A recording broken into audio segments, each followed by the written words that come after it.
Vina cewek labil diam dan malu tidak berpikir sebelum bertindak. Mau bertemu, maka saya memfasilitasi untuk bertemu. Tapi maksa Pak, kalau saya nolak dia mukul. Selalu. Ya kalau dihukum di Indonesia ya kewajiban kalau istri sama suami hukum Indonesia ya. Tapi saya Bu, di Indonesia boleh nggak? Saya nanya hukum Indonesia, saya nggak ngerti lah. Bu, kalau suami sama istri kategorinya maksa bukan? Bukan, Pak. Wah, apa Boleh ya? jawab. Kewajiban, maksudnya kewajiban seorang istri. Iya. karena saya menurut saya belum dinikahkan secara Islam, udah diomongin waktu awal. Ya kenapa Waktu kamu awal kan kita waktu datang nih Pak ya, kita udah datang nih baik-baik ke rumahnya si Vina ini.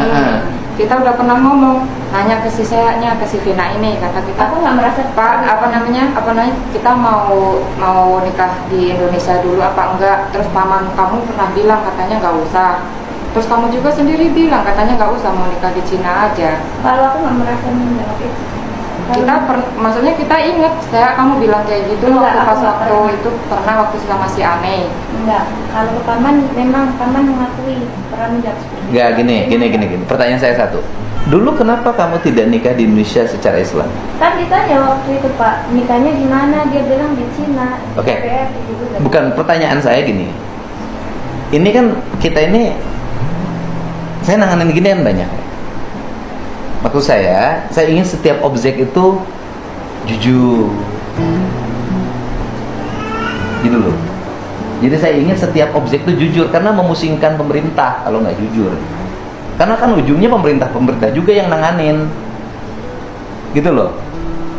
Setiap orang tuh harus jujur. Gini, kalau kita pergi kehendak kita, ya kehendak kita. Toh sekarang sudah balik. Tapi juga kita, maksud saya gini loh, saya tidak mau membela dia atau membela dia. Maksud saya ingin menghargai kalau orang baik.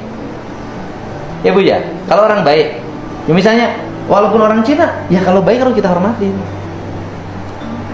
Kan kita juga ngejaga hubungan, jangan sampai ada persepsi orang Indonesia itu kayak gini. Buat saya nih, sebagai pemimpin akan objektif. Karena objektif saya nanya, kamu kan waktu itu kenapa pergi ke Cina? Kan belum nikah. Sebentar dulu. Kan waktu itu belum menikah secara sah. Kamu kan ingin dinikahkan secara sah berdasarkan kaidah Islam. Gitu loh. Iya. Kenapa kamu mau berangkat ke Cina? Jadi kira bisa kan Pak dinikahkan secara Islami? Ya orang bilangnya kayak gitu. Gimana bisa dinikahkan secara Islam di Cina? Yang nikah ini siapa?